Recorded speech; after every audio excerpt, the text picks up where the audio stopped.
Greetings, God bless. So, I just wanted to go over why I am leaving Denver, and I would say it's majority of the stress of trying to walk on the sidewalk without somebody on one of the Lime scooters gonna hit me, or somebody on an e-bike gonna hit me, or somebody on a bicycle that's gonna run into me. Because the mentality here in Denver is you get out of the scooters way, the cyclist way, the e-bikes. They're not paying attention. They're all doped up. I don't know what's going on other than that. And if we look at statistics, I was wondering what's going on, and it looks like in 2012 there was crashes where got started getting a little higher. And it looked like 2008 crashes were higher, 2007 crashes were high, then it went down in 2009, 10, 11, 12. It could be that people had less money in 2009, but then the deaths of pedestrians increased. And now they've hit this other level. So it looks like there was a lot of pedestrian deaths in 2002. I don't know if that was as a result of 9/11. It seems like when there's some sort of crisis, that's when people start acting out. So in 2020, the pedestrian crashes were higher. 2021, they've increased, and they're and it says this one article, crashes got deadlier through the pandemic. This article from 2022 rather, uh, Colorado pedestrian deaths hit third largest in 20 years. and uh, and it's very strange. I moved to Denver because I thought it was going to be like a pedestrian friendly place and health conscious, and I had no idea um, how reckless and like unkind drivers could be. And it's like, and I mean drivers on their scooters on the sidewalk. So when you're a pedestrian, you're having to watch whatever driver is, are they going to try to make, a last ditch effort to to make a turn or something, because a lot of drivers won't use their signals. So you're crossing the street at your light, but drivers still might just zip on through because they're in their own world. That's what definitely seemed to. So this has been going on for a long time. I seem, and maybe this is always the way drivers have been, but I grew up in a major city and I'd lived in major cities. So there would always be like 5 to 10 other people crossing a street with me, or there was like the people who were driving also were walkers of the city, so they generally stopped. I can't think of any time a driver was menacing to me when I was in New York City. Only one time in like 9 years did I have any stressful, like terrifying encounter with drivers. But once I moved to Oregon, that's when things got more difficult. Even though Oregon greenwashes itself as this mecca for um, sustainability and whatnot, they aren't they don't really care about pedestrians. They like the cachet of cyclists, but if you look at these bike activists who ride their bikes, they actually have an SUV or a pickup truck, or they're driving when the weather is bad, and nobody seems to see the hypocrisy. And But pedestrians are just left to at the mercy of of bad public transportation, negligent public transportation. I would say abusive public transportation. And I understand that bus drivers have a very difficult job, a thankless job, a mind numbing, insane making job. But that still doesn't give you some reason to be abusive to absolute strangers who are making your job possible. Nobody's forcing you to be in that job. Nobody is forcing you. I know you have a mortgage. I know you have bills to pay, children to raise, but there's other jobs. Like if your job makes you have to torture other people, like that's a bad job and you shouldn't be in that job. But anyways, it seems like bus drivers are uh, treated poorly by even their managers. Like here, I heard in Denver, bus drivers don't get breaks. They don't get lunch break. They work 12-hour shifts, like from 5 a.m. to 5 p.m. So they're just like insane. And because that's not a doable work situation. They can't go to the bathroom. I mean, like this is not. So I can understand why people are behaving inhumanely because they're being treated inhumanely at work. I don't know. I don't know if that's what, if they're working towards getting driverless buses, that's probably the plan. That because uh, a lot of cities don't seem to have enough drivers. But I think, people are like, oh, nobody wants to work. No, people need a humane working environment. And uh, those people who are complaining about the lack of workers are totally ignoring the work environment, work conditions, and other factors. So, yeah, but I find that here in Denver, I'm under just this constant stress because I have to have my head on swivel. I have to look every which way. Is somebody coming at me from behind? Is somebody coming at me from the side on a scooter? Because they go as fast as humanly possible. And it's not just one person, it'll be like five people. And they think they're cute, and for some reason, they like to aim their scooters right at you, especially if you're solo. If there's a whole group of people, they work around. They don't try to crash into a group of people. But I think there's bullies that are on these scooters or their bicycles, excuse me, or their e-bikes, and I think they like making pedestrians jump back. Because I see pedestrians do that. I see pedestrians jump out of the way of these scooters and cyclists, and I'm like, you're on the sidewalk. The pedestrian is on the sidewalk. The pedestrian does not have to jump out of the way of somebody blasting by on their scooter or their bicycle. But people who are not regular pedestrians, they just assume it's a car in a way. But cars don't get to ride on the sidewalk. And here in Colorado, they could care less about pedestrian safety. And I guess whoever's in charge of that, the city, the police are like, well, the public wants to defund the police, so it doesn't want any accountability for anything. And well, okay, anarchy it is. But that is why I am leaving Colorado, and amongst all this other like woke nonsense that's just revolting, trying to erase femininity, and womanhood and girlhood, and that there's no female bathrooms in the public library. Everything is basically a male bathroom. You're washing your hands with the men who go to the library every day and spend all their time there having conversations with themselves.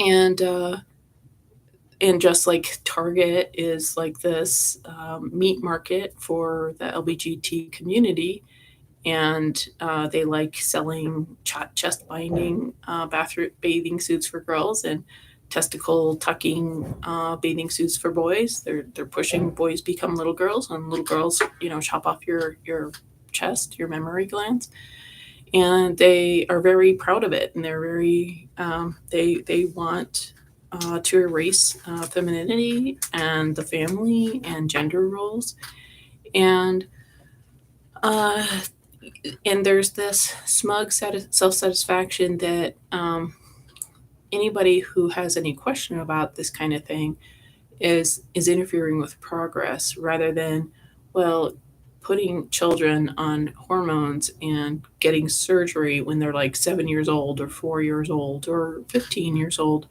when those very same children are not allowed to drink and they're not allowed to get married and they're not allowed to drive a car, but yet we're chopping their nether regions off or their mammary glands off, and it's just like Chinese foot binding or African clitoral circumcision or any of these um, traumatizing, superstitious, uh, um, just butchering of children for somebody's uh, wishes, or and of course it's making money. I met a Vietnam veteran pilot, and when I first moved here, he was like, he's very proud. He was like, yeah, we have a transgender surgery, sex change surgery, uh, medical facility in Trinidad. I'm like, that's not a good thing. And he was like, it's a way to make money. I'm like, chopping people's heads off is a way to make money. Um, Shooting people in the head is a way to make money. People do it. It's called mercenary. This is a slow kill kind of a mercenary, because when you start doing surgery and you start scrambling hormones are very powerful and it creates psychiatric results. And there's not enough expertise out there to manage the psychiatric consequences of taking powerful hormones. They're the latest people that have performed.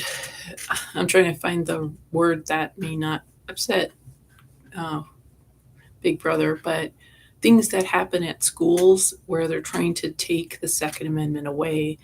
Those are people who are identifying as the opposite gender and they're partially in transition, so they're probably taking hormones or they've had some surgery. And from what I understand, the surgery is very painful.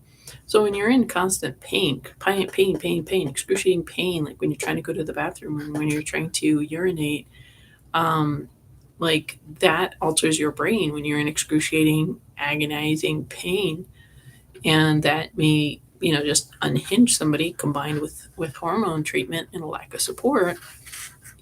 Because what so hopefully, moving away from that, and the thing is, like, I've been in a lot of what I thought were like red state kind of a places, like Montana and South Dakota, and so it's like, so yeah, Denver is going to be very woke and hypocritical. That's what I was like, is Denver gonna be messed up about pedestrians? And yeah, Denver, like I have like 10 complaints I've made to the city about reckless driving, or just super trashed bus shelters. So there's homeless people who live in the bus shelters. There's homeless people, like 50 homeless people will be at this one bus stop near the Capitol, near downtown, and and people are just like, yeah, that's how it is. And you'll see people shoot up, and you'll see prostitution take place and be performed right in front of you when you're taking the bus trying to get to the store or something like that. And people are just as he couldn't get around to punching the other person. And the thing is, it was a sucker punch, so I didn't know that I was going to be hit. So yeah, as much as it's very difficult to leave a place and try to have to start all over again, Denver has so many black marks against it, and I can only see it getting worse. And the winters are pretty rough as it is, and there's just like no, it's anarchy. It's anarchy, and there's just people will be smoking pot or vaping, and I think like one of the big things is they're doing that. They got this concentrated pot, so it's the pot that they made legal here in 2012 or 13.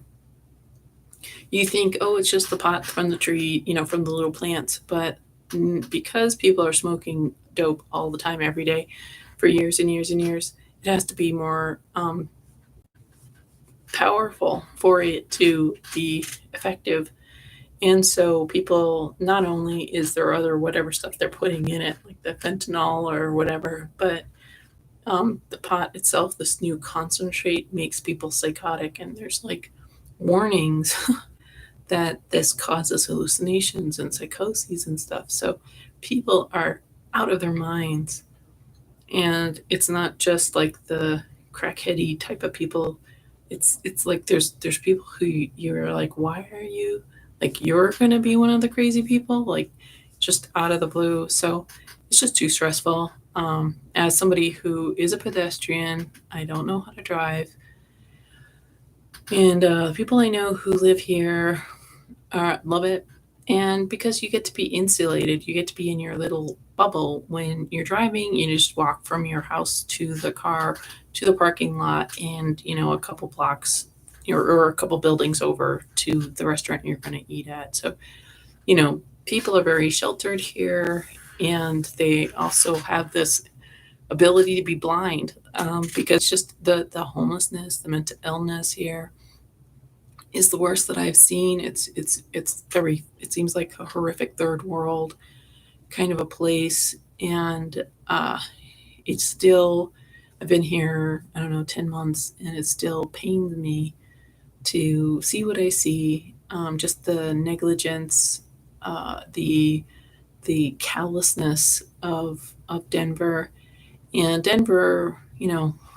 The trusted agents of the public good will be like, well, those homeless people don't want help. No, there's, if you go to different places around the country, you'll see people with clean hair. They're homeless, but it's not matted, and you'll see people with shoes on, or their pants are covering their butts.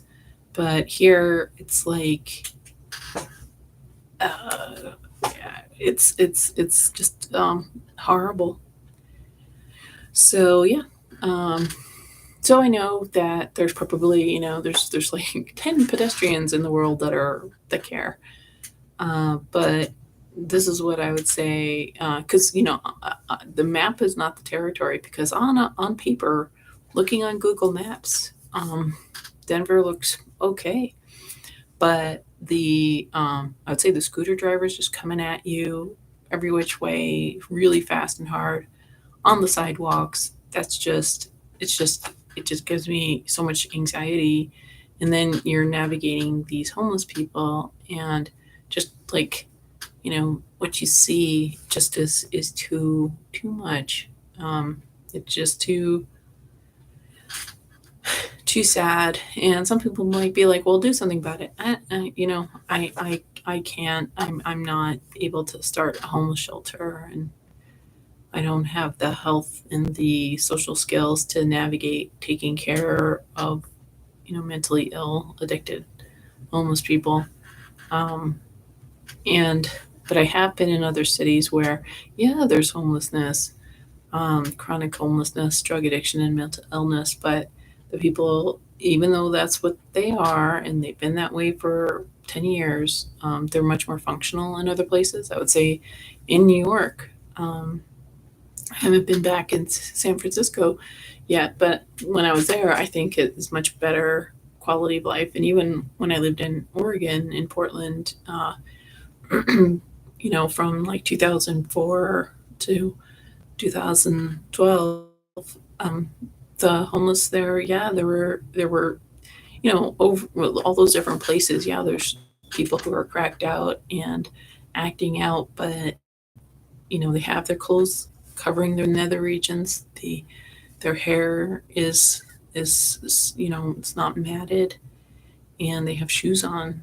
And here in Denver, and I don't know, this is um, the trend now everywhere, but when I was in New York, all the homeless people had shoes on. Um, and that was like last summer. And when I've been in Iowa, and everybody had their shoes on and their pants on, and their hair was combed. So yeah, so anyways, I do not recommend Denver, even if you're going to be insulated and stuff.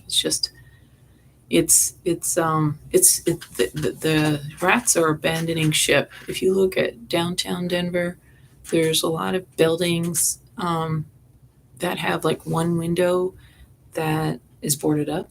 And in my experience of cities, within a week you get new glasses, new glass for your window. Insurance covers it, and they fix it. But what I assume that because of the lockdowns and greed, these businesses, they're pocketing the insurance money. They're not fixing the glass. They don't intend to fix the glass. Maybe they're waiting for their lease to run out and they're leaving, because a lot of stores are closing in downtown Denver. I heard sales were down like 300%, and they're doing all this work on the 16th Street Mall, and so they really obstruct a lot of the sidewalks there, and they make it very inconvenient to walk on the sidewalk in on at the 16th Street Mall in downtown Denver. So yeah, I really like, part of me is like, am I being mean? I mean, I'm just giving my opinion. A lot of people seem to like it. There's a lot of conventions here. There's lots of tourism, lots of restaurants. But I just feel like how callous Denver is, the city is, and the people are when they're riding their scooters right at you on the sidewalk, and how callous Denver is to the homeless people, because um, like it's there's all these cages and like chain link fences that are put up temporarily, whether it's like the park in the downtown near the Capitol area, and uh, and it's just, I don't know, like it's clear that you do not matter unless you're spending $300 on a dinner or something like that. And yeah, it's just like I should be able to be safe on a sidewalk. It's hard enough trying to cross the street, but when a sidewalk is like anything could come at you, it's just not worth it, in my opinion. So yeah, I just wanted to put that out there, and I've already let the city of Denver know my concerns. And yeah, I know people love Colorado, but it's been so stressful for me to just like walk on the sidewalk. I don't have the energy to even explore what might be nice about here, because it's just like getting to the bus stop, making it through the bus ride, making it across the street to whatever. It's just like, um, it's just too much of an ordeal.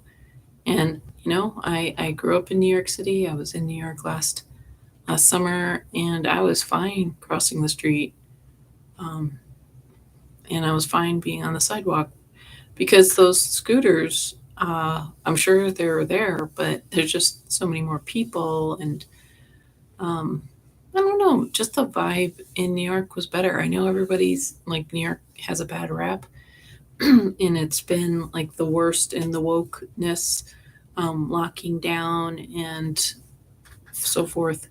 But as a pedestrian, I still found it a better place. Excuse me, a better place. I felt safe. I felt safe at 2 in the morning. I felt safe at 2 in the afternoon. And here in Colorado, I do not feel safe. I don't feel safe. When I'm at a park or whatever, I'm like, what new crazy person is going to start shrieking or yelling? Like, there's so much yelling in downtown Denver. And it's particularly one demographic that just yells and yells and yells and yells and yells and yells. And that's just life. So um, we shall see. Thanks for watching. God bless.